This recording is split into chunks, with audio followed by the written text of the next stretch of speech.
حضرت عبداللہ بن مبارک کا خواب۔ حج کے بعد حضرت عبداللہ بن مبارک حرم کعبہ میں سو گئے۔ خواب میں آپ کیا دیکھتے ہیں کہ آسمان سے دو فرشتے اترے۔ ایک نے دوسرے سے پوچھا، اس برس میں کتنے آدمیوں نے حج کیا ہے؟ دوسرے نے جواب دیا، 6 لاکھ آدمیوں نے۔ پہلے نے دریافت کیا کہ ان میں سے کتنے لوگوں کا حج قبول ہوا؟ دوسرے نے کہا کہ کسی کا ذکر بھی نہیں۔ حضرت عبداللہ بن مبارک کو یہ سن کر سخت پریشانی ہوئی کہ اتنی خلقت دور دور تک آئی۔ دوسرے فرشتے نے اپنے ساتھ اس سے کہا، دمشق میں ایک موچی رہتا ہے جس کا نام علی بن موفق ہے۔ اگرچہ وہ یہاں حج کرنے نہیں آیا مگر اس کا حج قبول ہو گیا ہے، اور خدا نے محض اس آدمی کی خاطر ان سب کو بخش دیا ہے۔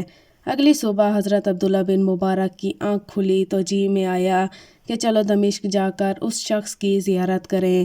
چنانچہ دمشق پہنچے اور علی بن موفق کے دروازے پر دستک دی۔ علی بن موفق باہر آیا۔ آپ نے اپنی آمد کا مقصد بیان کیا تو علی نے کہا کہ 30 برس سے حج کی تمنا میرے دل میں چٹکیاں لے رہی تھی۔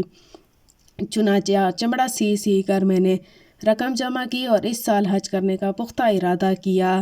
اسی اثناء میں میری بیوی نے کہا کہ پڑوسی کے یہاں سے سالن لے آؤ۔ چنانچہ میں گیا، ان سے سالن مانگا۔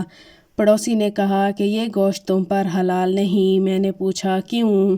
وہ کہنے لگا، ہم 7 دن سے فاقوں میں ہیں، آج بچوں کی بھوک برداشت نہیں ہوئی تو تھوڑا سا مردار گوشت پکا لیا ہے۔ پڑوسی سے یہ بات سن کر میں حیران رہ گیا اور میرے ہوش اڑ گئے۔ میں وہاں سے چلا اور اپنے گھر آیا اور جو رقم میں نے حج کے لیے جمع کی تھی لے جا کر اس کو دے دی اور کہا کہ اپنے اہل و عیال پر خرچ کرو۔ عبداللہ بن مبارک نے اپنے